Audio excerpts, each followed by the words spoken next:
51 శక్తిపీఠాల కథ. పూర్వకాలంలో దక్ష ప్రజాపతి అనే ఒక మహాశక్తివంతమైన రాజు జీవించాడు. అతని కుమార్తె సతీదేవి అపారమైన శక్తితో జన్మించిన దివ్య స్వరూపం. చిన్ననాటినుంచే ఆమె హృదయం శివునికే అంకితమైంది. తండ్రి అభిప్రాయానికి విరుద్ధంగా ఆమె తపస్వి అయిన శివుడినే తన భర్తగా ఎన్నుకుంది.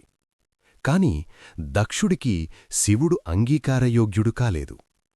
భస్మధారి యోగి, అహంకారానికి వైభవానికి అతీతుడైన శివుడు దక్షుడికి నచ్చలేదు. అహంకారంతో మత్తెక్కిన దక్షుడు ఒక మహాయజ్ఞం నిర్వహించాడు. అందరు దేవతలను ఆహ్వానించాడు. కాని శివుణ్ణి మాత్రం కావాలని ఆహ్వానించలేదు.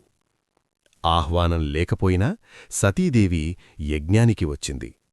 అక్కడ ఆమె తండ్రి అందరి ముందు శివుణ్ణి ఘోరంగా అవమానించాడు.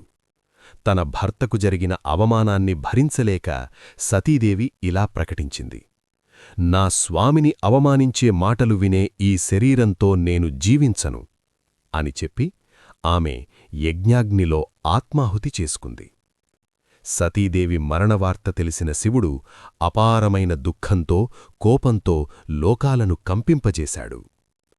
ఆమె నిర్జీవ శరీరాన్ని భుజాలపై మోసుకుంటూ శివుడు తాండవం ప్రారంభించాడు.